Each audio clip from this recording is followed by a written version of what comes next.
মোতুলা মুস্তফা প্রভাষক প্রাণীবিদ্যা বিভাগ সরকারি মজুর কলেজ সুপুর টাঙ্গাইল।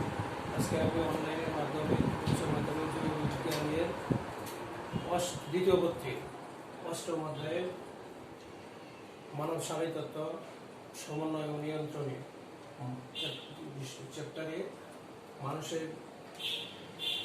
কর্ণের গঠনের মধ্যে যে শ্রবণ ও ভারসাম্য রক্ষায় কানের ভূমিকা আলোচনা করব। মানুষের কর্ণের গঠনের মধ্যে আমরা লক্ষ্য করি, গত ক্লাসে আমি এই কর্ণের গঠন আলোচনা করেছিলাম।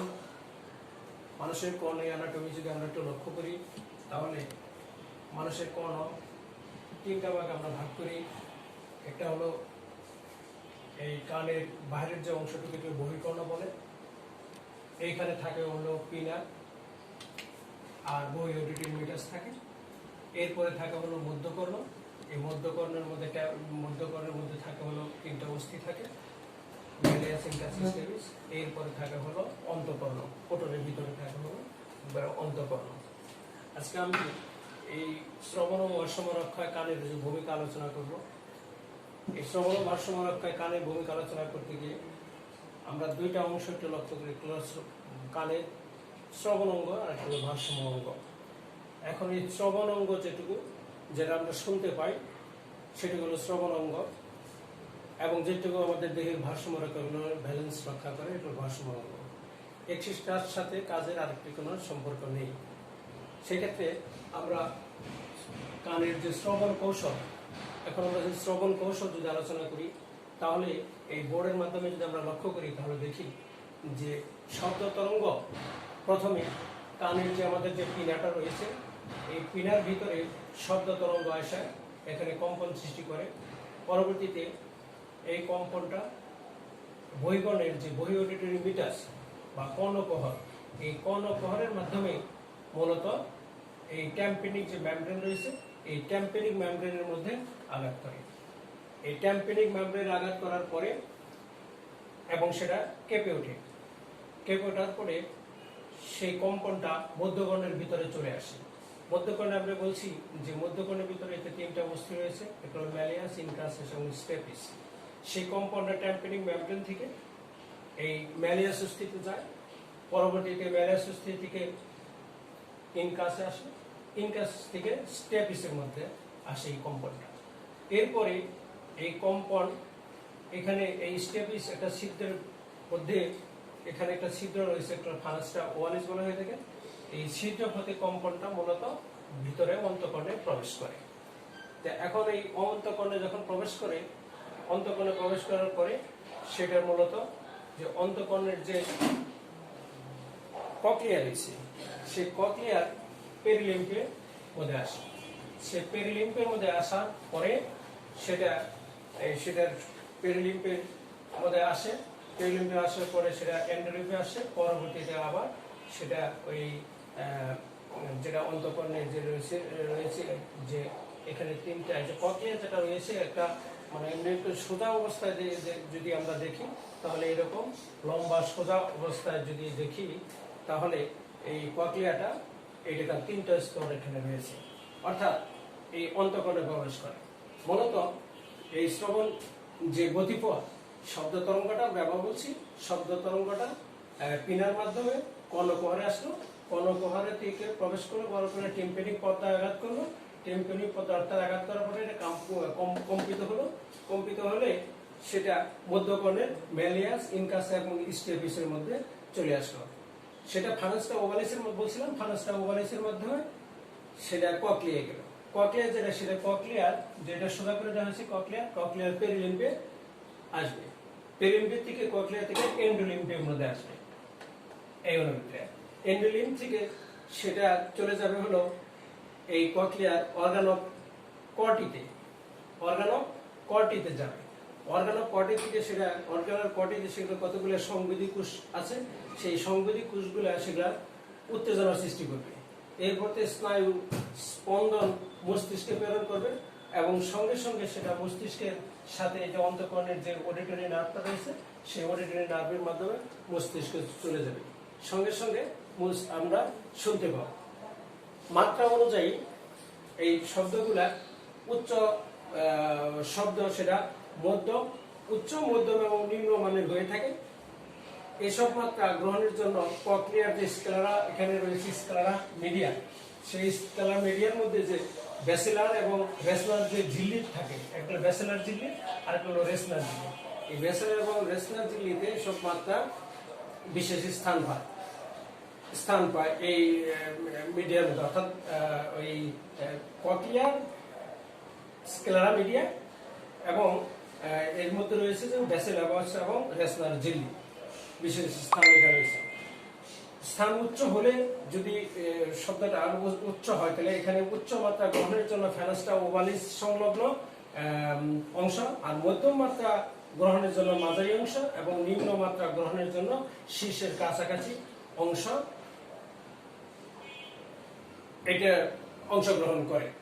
অর্থাৎ শ্রবণ অংশটা আমরা যেটা যেভাবে আমরা শ্রবণ করি অন্তঃকরণের মাধ্যমে, এই অন্তঃকরণের যে কক্লিয়া রয়েছে সেই কক্লিয়া এইভাবে শব্দ তরঙ্গরা অর্থাৎ বহিকর্ণের অংশের থেকে মধ্যকর্ণে আসলো, মধ্যকর্ণের অংশের থেকে এইটা অন্তঃকর্ণে গিয়ে অন্তঃকর্ণের যে কক্লিয়া রয়েছে সেই কক্লিয়া বিভিন্ন অংশের মধ্যে, অর্থাৎ বাইরের দিকে যেটা রয়েছে স্কেলারা যে বললাম, স্কেলারা এই সেই বাইরের অংশটুকু যেটা রয়েছে পেরিলিম্ফে থাকে, উপরের যে অংশটা সেটা পেরিলিম্ফে থাকে, আর পূর্ণ এবং মাঝখানেটা হলো ইন্ডোলিম্ফে পূর্ণ এবং ভিতরটাও হলো, ভিতরে যে নিচের অংশটুকু রয়েছে এটাও পেরিলিম্ফে পূর্ণ। এবং এটা দেখতে দেখা যাচ্ছে যে এটা ওই এটা ঘোরানোর মতো দুইটার যে সংযোগ রয়েছে এই অংশটুকু বলা হয় হেলিকোড্রমা। অর্থাৎ এখানে কক্লিয়ার মধ্যে আসার পরে সেই কক্লিয়া থেকে অনুভূতির সংগ্রহ, অনুভূতিটা অর্থাৎ সংবেদনশীলতা বা যেটা কতগুলি সংবেদী রুম রয়েছে সেটার মাধ্যমে অডিটরি নার্ভের মধ্যে মস্তিষ্কে যায়, আমরা মস্তিষ্কের যে শ্রবণ অঙ্গ রয়েছে সেই শ্রবণ অংশের মধ্যে যাবে, সঙ্গে সঙ্গে আমরা শুনতে পাবো। এই হলো মূলত শ্রবণের ভূমিকা কানে। অর্থাৎ দুইটা অংশে আমরা বর্ণনা করব, একটা হলো শ্রবণ অংশ আর একটা হলো ভারসাম্য অঙ্গ। এখন আমরা যদি লক্ষ্য করি যে এই ভারসাম্য অঙ্গ কিভাবে আমরা এই অন্তঃকরণের মাধ্যমে আমাদের দেহের ভারসাম্য রক্ষা করে ভারসাম্য হয়ে থাকে। অর্থাৎ আমরা অন্তঃকরণের মধ্যে যদি আমরা অ্যানাটমি দিকে আমরা খেয়াল করি তাহলে দেখব যে নিচের দিকে যেটা কক্লিয়াম বললাম, কক্লিয়ার দিকে ইউটিকুলাস এবং স্যাকুলাস রয়েছে, তার উপরে মূলত থাকে যে কানের গঠনের মধ্যে আলোচনা করেছিলাম, সেখানে যে তিনটা অর্ধবৃত্তাকার নালী, তিনটা অর্ধবৃত্তাকার নালী, দুইটা উলম্বভাবে থাকে, একটা অনুভূমিক থাকে। এই অর্ধবৃত্তাকার নালীগুলির গোড়ার দিকে থাকে গোলাকার আকৃতির অ্যাম্পুলা। নিচের দিকে ছবির মধ্যে যদি আমরা লক্ষ্য করি যে কিভাবে ভারসাম্য রক্ষা হয় কানের মাধ্যমে, এটা যদি আমরা এই অ্যাম্পুলাটা দেখি, অর্থাৎ তিনটা অর্ধবৃত্তাকার নালীর যে গোড়ার দিকে গোলাকার অ্যাম্পুলা রয়েছে সেই অ্যাম্পুলার ছবিটা এখানে আনা হয়েছে। এদিকে যে লম্বা এটা অর্ধবৃত্তাকার নালী, এটা হলো পুরা অ্যাম্পুলা। এই অ্যাম্পুলাটার ভিতরে, এই অ্যাম্পুলার ভিতরে থাকে হলো কপুলা। এই কপুলার মধ্যে এটা অটোলিকের কতগুলো দানা, এর মধ্যে কতগুলো সংবেদী রুম থাকে, আর নিচের দিকে আসে হয় ভেস্টিবুলার স্নায়ু। আমরা যদি মাথাটা স্থির অবস্থায় রাখি সবসময়, তাহলে দেখা যাবে যে এই যে কপলাটা মাথায় স্থির অবস্থায় রাখলে কপলাটা এটা সোজা অবস্থায় দেখানো হয়েছে, এই সোজা অবস্থায় থাকে। এবং যদি আমরা মাথা কোনোভাবে হেলাই দিই তাহলে এই কপলাটা এই দ্বিতীয় ছবিতে যে লক্ষ্য করছি, এই অ্যাম্পুলার ভিতরে যে দ্বিতীয় ছবিটা লক্ষ্য করছি এটা একটা কপলা, এই কপলাটা হেলে গেছে, অর্থাৎ মাথার আন্দোলনের কপলাটা দোলন হয়, দোলন হলে এটা এরকম বেঁকে যায়।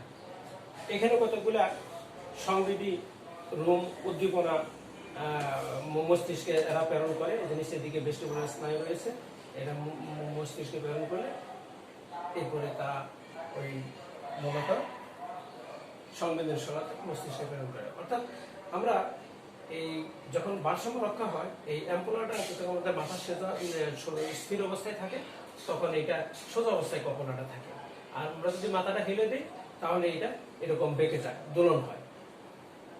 এই অবস্থায় আমরা দুই দিকে লক্ষ্য করলাম। এটা যদি আবার আমরা মাথাটা যদি হেলানোর থেকে আবার সোজা করি তাহলে আবার এইরকম সোজা হয়ে যায়। অর্থাৎ এইভাবে যে অন্তঃকরণের যে ইউটিকুলাস এবং স্যাকুলাসটা রয়েছে, সেই ইউটিকুলাস এবং স্যাকুলার মধ্যে যে তিনটা অর্ধবৃত্তাকার নালীর যে গোড়ার দিকে যে গোলাকার অ্যাম্পোলা রয়েছে, সেই অ্যাম্পোলা এই কাজের ভিতরে এই কাজগুলো সম্পন্ন হয়ে থাকে এবং ভারসাম্য রক্ষা হয়। অর্থাৎ আমরা লক্ষ্য করি যদি যে এই যে আমাদের যে এন্ডোলিপে পূর্ণ ইউটিকুলাস এবং স্যাকুলার, মানে ইউটিকুলাস এবং স্যাকুলার নামক যে অঙ্গ থাকে তার মূলত এটা হলো ক্যালসিয়াম কার্বনেট দ্বারা। এখানে মধ্যে অটোলিথিক মেমব্রেন আবদ্ধ কতগুলি সংবিধি রুম এখানে থাকে। এর ফলে রুম কোষ উদ্যুক্ত হয় এবং স্নায়ুর মাধ্যমে অনুভূতি মস্তিষ্কে পাঠায়, মাথাকে সঠিকভাবে রাখতে এরা সাহায্য করে। ইউটিকুলাস এবং স্যাকুলাস মাধ্যাকর্ষণ শক্তির অনুভূতি শনাক্ত করে। মূলত ইউটিকুলাস এবং স্যাকুলাসটা যে অন্তঃকরণের মধ্যে রয়েছে সেটা মাধ্যাকর্ষণ শক্তিকে এরা শনাক্ত করে, অর্থাৎ মাধ্যাকর্ষণ শক্তির অনুভূতি এরা সংগ্রাম হিসাবে কাজ করে। এরপরে অন্যদিকে যে গোলাকার যে অ্যাম্পোলাটা রয়েছে, সেই অ্যাম্পোলাটা মূলত ঘর্ষণের অনুভূতি সংগ্রাম হিসাবে কাজ করে। এই দুই অনুভূতি স্নায়ুর মাধ্যমে অনবরত মস্তিষ্কে এরা পৌঁছায়। অতঃপর মস্তিষ্ক তা বিশ্লেষণের প্রয়োজনীয় ব্যবস্থা গ্রহণ করে, যার ফলে নিজেকে সোজা রাখতে অর্থাৎ ভারসাম্য রক্ষা করতে সক্ষম হয়। অর্থাৎ আমাদের যে অন্তঃকরণের মধ্যে যে ইউটিকুলাস এবং স্যাকুলাস, সেই ইউটিকুলাস এবং স্যাকুলাসের মধ্যে যেটা তিনটা অর্ধবৃত্তাকার নালী, তিনটা অর্ধবৃত্তাকার নালীর গোড়ার দিকে যে অ্যাম্পোলা, সেই অ্যাম্পোলাটা মূলত অ্যাম্পোলার ভিতরে যে কপোলা রয়েছে, কপোলার ভিতরে কতগুলো সংবিধি রুম রয়েছে, সেগুলো স্থির অবস্থায় থাকে, সোজা হয়ে থাকে, এবং যদি আমরা মাথা হেলাই তাহলে সেটা দোলন খায় এবং মাথা হেলে দিকে। আবার যদি পুনরায় আমরা সোজা করি তাহলে সোজা হয়। সেটা মূলত আমাদের মস্তিষ্কে সেইটার ভারসাম্যর জন্য যে মাধ্যাকর্ষণ শক্তির যে অবস্থা সেটা নির্ণয় করে। আর অ্যাম্পোলাটা মূলত ঘূর্ণনের শক্তি, যেটা আমি বলছিলাম, ঘূর্ণনের অনুভূতি সংগ্রহ হিসেবে কাজ করে এবং আমাদের শারীরিক যে ভারসাম্য, সেই ভারসাম্যটা রক্ষা করে থাকে। তাহলে আমরা আলোচনা করলাম যে দুইটা বিষয় এখানে। একটা হলো শ্রবণ এবং ভারসাম্য রক্ষায় যে কানের ভূমিকা, সেটা হলো শ্রবণটা আমরা কানের মাধ্যমে কিভাবে আমরা শ্রবণ করে থাকি, শ্রবণ যে কৌশলটা, মেকানিজমটা, সেই কানের শ্রবণ কৌশল। আর একটা হলো ভারসাম্য কৌশল, অর্থাৎ কানের মাধ্যমে শুধু শ্রবণই নয়, আমাদের শারীরিক যে ভারসাম্য রক্ষা সেটা হয়ে থাকে। অর্থাৎ একদিকে শ্রবণ অঙ্গ হিসাবে কাজ করে, আর দিকে দেহের ভারসাম্য রক্ষা হিসাবে কাজ করে থাকে। এটা হলো কানের যে অন্তঃকরণের গঠন অনুসারে যে কানের শ্রবণ এবং ভারসাম্য রক্ষায় কানের ভূমিকা। সুপ্রিয় ছাত্রছাত্রীরা, অনলাইনের মাধ্যমে তোমাদের এই যে কানের যে তোমার অ্যানাটমি এবং তার যে শ্রবণ এবং ভারসাম্য রক্ষার যে ভূমিকা সেটা আলোচনা করলাম। এটা ভালোভাবে বইয়ের মাধ্যমে যেভাবে দেওয়া আছে সেটা ভালোভাবে মুখস্থ করে এটা শ্রবণ এবং ভারসাম্য রক্ষা কানের ভূমিকা ভালোভাবে করবে, এই বলে আজকের মতো বিদায় নিচ্ছি। আল্লাহ হাফেজ।